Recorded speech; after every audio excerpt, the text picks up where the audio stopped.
안녕하세요. 역사 제5강 남북국 시대에 대해서 살펴보도록 하겠습니다. 첫 번째 내용은 나당 동맹의 체결입니다. 배경은 7세기 중반 백제의 의자왕이 자전 신라 공격으로 신라가 위기에 처하자 신라는 고구려에 지원을 요청하게 됩니다. 그러나 고구려는 이제 거절하게 되고요. 그래서 결국 김춘추는 당나라까지 찾아가서 동맹을 제의하게 됩니다. 신라가 대동강 이북의 고구려 땅을 당에게 양보해주면은 당 문물과 제도를 수용할 것이다. 이렇게 약속을 하고 당나라와 동맹을 맺게 됩니다. 나당 동맹에 맞서 고구려와 백제의 협력, 그 다음 백제는 외화, 이렇게 해서 결국은 동서 세력과 남북 세력이 싸우는 그런 형세가 되겠습니다. 백제와 고구려의 멸망을 살펴보면요, 백제의 멸망은 660년 의자왕이 실정을 하면서 민심이 동요하고 지배 세력의 분열을 가져옵니다. 그래서 결국 나당 연합군의 공격으로 백제가 멸망하게 됩니다. 사비승이 함락되고 의자왕이 항복합니다. 고구려 같은 경우는 계속된 전쟁으로 국력이 많이 소모되었고, 무엇보다 지배층의 내부 분열이 고구려의 멸망을 재촉했다고 볼 수 있겠습니다. 그래서 평양성이 함락되면서 668년에 고구려가 멸망합니다. 그래서 백제와 고구려가 그냥 망하고 끝난 것이 아니라 부흥운동을 하는데요. 백제 같은 경우는 흑치상지, 복신, 도침 이런 사람들이 이제 주류성과 임존성을 중심으로 부흥운동을 하고요. 고구려 같은 경우는 고현무, 건모장, 안성이 주도해서 부흥운동을 하는데요. 결국 지배층의 내분으로 실패하고 맙니다. 나당 전쟁과 함께 이제 나당 전쟁을 통해서 마지막으로 당나라를 몰아내므로 인해서 신라가 삼국 통일을 하는데요. 당나라는 웅진도독부, 안동도호부, 계림도독부를 설치해서 이 지역을 자기들이 식민지 지배하려는 그런 야욕을 보이게 됩니다. 여기에 대해서 이제 매소성 싸움, 기벌포 전투 이런 곳에서 당나라군을 물리침으로 결국 676년에 신라가 삼국 통일을 하게 됩니다. 신라가 이렇게 삼국 통일은 했지만 한계점이 있고, 그래도 그런 가운데서 의의가 있는데요. 한계점이라면 외세의 도움을 받았다. 그 다음 대동강 이북의 한정된 통일이었다는 것. 의의를 들어본다면 고구려와 백제 유민이 협력을 해서 자주적으로 통일했다. 우리 민족 최초의 통일이었다. 그다음 민족 의식이 형성되는 계기가 되었다. 새로운 문화 발전의 기반이 형성되었다는 의의도 찾아볼 수가 있겠습니다. 다음은 왕권 강화에 대해서 살펴보도록 하겠습니다. 통일 이후 신라 사회가 이제 변화되었는데요. 영토와 인구가 확대되고 경제력과 군사력이 그만큼 좋아졌다고 볼 수 있겠죠. 그래서 농민 세금도 감면은 하고, 그래서 사회가 점점 안정되어 갑니다. 그래서 무열왕 때 진골에서 왕이 나오고, 운무왕 때 당나라를 물리침으로써 삼국 통일을 완성하고, 신문왕 때 가면 이제 제도가 정비되는 모습을 볼 수 있겠습니다. 관료전을 지급한다든가, 그다음 구주 오소경을 완비하고 구서당 10정을 완성한다든가, 그래서 왕권이 아주 강화되고요. 육두품 세력이 왕의 정치적 조언자로 이렇게 활동을 하게 됩니다. 중앙의 정치를 보면은 집사부, 통일 이후에는 집사부의 권한이 강화가 됩니다. 그래서 상대 등의 권한은 축소가 되고요. 지방 행정은 넓어진 영토를 구주와 오소경, 지방 지역의 편재성, 지역의 균형 있는 발전을 위해서 각 지역에다가 작은 서울, 오소경을 설치하였습니다.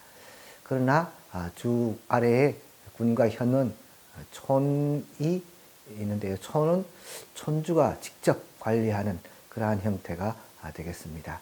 그래서 지방관은 현까지만 파견되고 촌은 촌주가 관리했습니다. 자, 오소경에 대해서 살펴봤고요. 군사 조직을 살펴보면은 구서당 10정이 있습니다. 구서당은 중앙군으로 주로 이제 옷의 깃 색깔을 가지고 구분을 했습니다. 뭘 구분했느냐? 너는 신라인이다. 너는 전에 말갈인이었다. 너는 고구려계 사람이다. 백제계 사람이다. 그래서 구서당군을 이야기할 때 적에게도, 적이었던 사람에게도 칼을 준다는 것은 그만큼 민족 융합을 시킨다, 믿는다 하는 그런 의미가 되겠습니다. 십정은 지방군으로 구주에 하나의 정식 설치하고 한주 또는 한산주에는 2개의 정을 설치해서 십정이 완성이 됩니다. 통일 후에는 이렇게 중앙에 상대등의 권한이 약화되고 집사부의 권한이 강화되고 지방행정은 넓어진 영토를 이렇게 구주로 나누었고 토지제도에서는 관료전을 지급하고 군사제도에서는 구서당 10정의 제도가 있었다는 것 기억해 두시기 바랍니다. 다음은 불교 사상의 발달과 대중화를 살펴보도록 할게요. 특징은 이제 경전 연구를 중심으로 한 불교 융성, 귀족 불교가 점차 일반 백성에게 확대된다는 그런 특징을 가지고 있습니다. 대표적인 성류로는 원효와 의상을 들 수 있겠는데요. 원효는 화쟁사상, 그다음 불교의 대중화에 노력했고요. 의상은 화엄종을 개창하고 신라 왕권 강화에 큰 기여를 한 스님이 되겠습니다. 다음은 유학교육에 대해서 살펴보도록 하겠습니다. 유학교육은 주로 이제 국학을 설치해서 발달시켰는데요. 독서 삼품과 관리 등용 제도인데요. 원성왕 때 실시했습니다.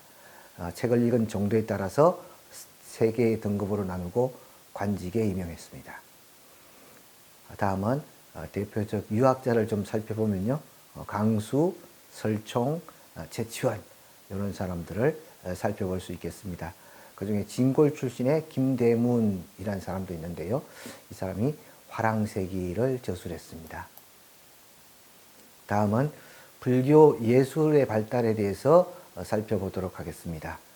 통일신라 시대에 아주 뛰어난 그러한 건축이라고 볼 수 있겠죠.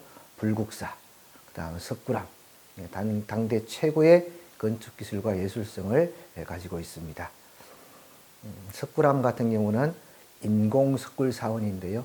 남북조 시대, 중국의 남북조 시대에 유행하던 그런 석굴사원을 우리는 이제 돌로 이렇게 인공으로 만들었습니다. 불탑은 이중기단 위에 3층 석탑 양식의 유행을 보이는데요. 독특한 형태의 탑도 많이 제작되었습니다. 독특한 형태의 탑이란 것은 지금 다보탑이나 또는 사사자 3층 석탑처럼 이렇게 일반적인 모양이 아닌 다른 형태의 모양을 이야기하는 겁니다. 가문사지 3층 석탑, 불국사 3층 석탑, 다보탑, 진전사지 3층 석탑, 이것이 바로 통일신라 시대를 대표하는 그런 탑이라고 볼 수 있겠습니다. 성탑과 탑비도 많이 제작되었는데요. 성탑이란 것은 스님의 유고를 모신 그러한 부도라고 보시면 되겠습니다. 탑비는 비석이 되겠습니다. 다음은 범종, 불교에서 치는 종을 범종이라고 합니다. 상원사 동종은 우리나라에서 가장 오래된 그런 종이고요. 성덕대왕 신종, 에밀레종이라고도 하죠. 이것은 우리나라에서 가장 큰 종으로 알려져 있습니다. 그 다음 가장 이상적인 부처의 모습을 한 석굴암 본존불이 불상을 대표한다고 볼 수 있겠습니다. 다음은 북쪽에 있는 발해에 대해서 살펴보도록 하겠습니다. 발해를 건국한 사람은 대조영이고요. 이 대조영이 일본에 보는 국서에 보면은 외교 문서에 고려 또는 고려국왕 이런 명칭을 사용해서 고구려를 계승했음을 잘 나타내주고 있습니다. 발전 과정에서는 무왕, 문왕, 선왕을 살펴볼 수 있는데요. 무왕은 이름 그대로 아주 강력하게 당나라에 저항하는, 그래서 장문여를 시켜서 산둥성을 먼저 공격합니다. 그 다음 문왕은 이제 이름 내에서 보이는 바와 같이 싸움보다는 외교 관계를 통해서 서로 친밀하게 지내는, 그래서 당과도 친선을 도모하고 신라와도 원수같이 지냈던 신라와도 교통로를 개설하는 데가 바로 이 문왕이 되겠습니다. 다음은 선왕 때인데요. 선왕은 9세기 전반기인데 발해의 전성기가 되겠습니다.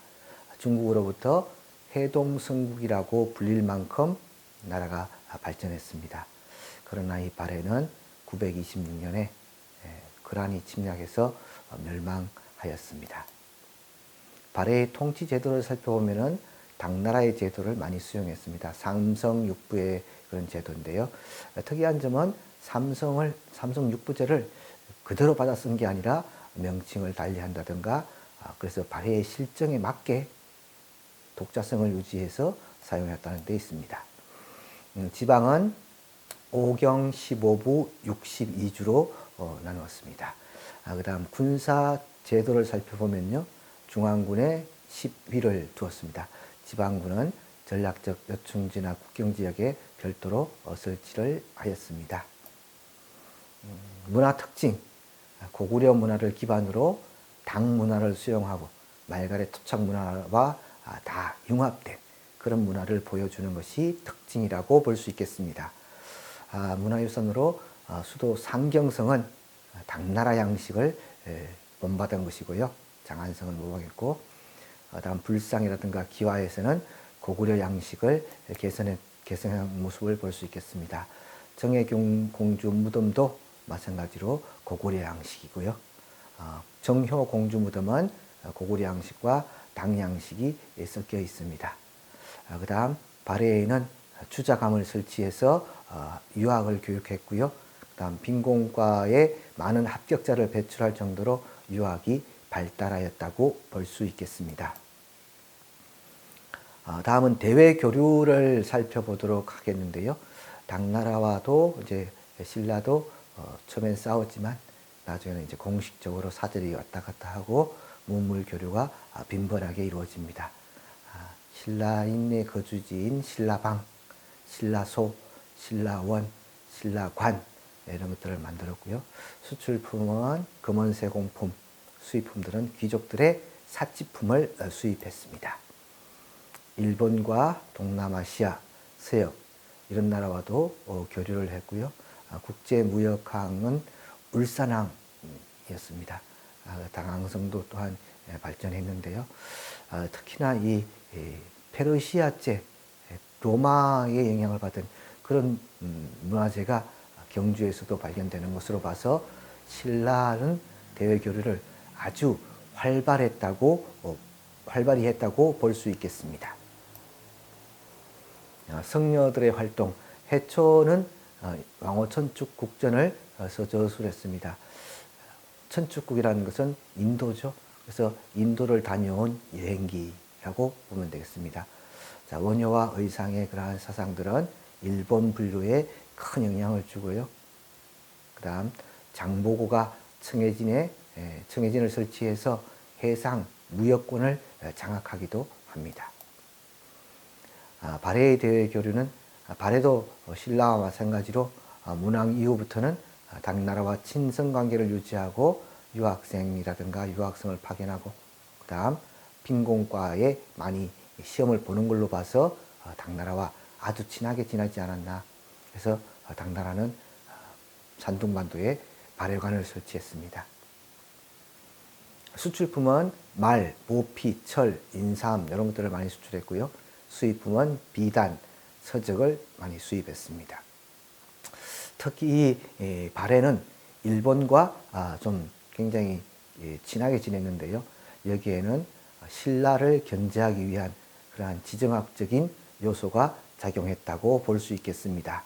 발해는 당나라와 싸우고 그랬을 때 신라가 쳐들어오면은 허를 찔리잖아요.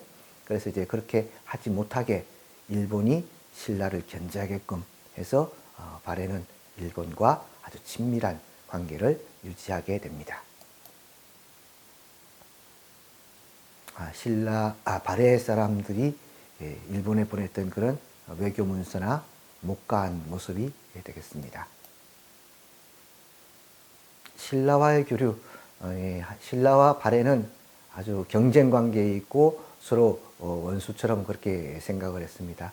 이유는 고구려를 멸망시킨 나라가 바로 신라기 때문입니다. 그래서 초기에는 그런 안 좋은 관계였지만 문왕 이후부터는 이제 신라와도 교류를 하게 됩니다. 그것을 가지고 신라도, 오도 5개의 길 가운데 신라도라고 볼 수가 있겠습니다. 신라와 발해의 대외 교류 지도가 되겠습니다. 앞에서 살펴본 것처럼 주 수출품은 검은 세공품, 인삼 이런 것이고요. 수입품은 비단, 약재, 서적 이런 것들을 많이 수출하고 수입했다고 볼 수 있겠습니다.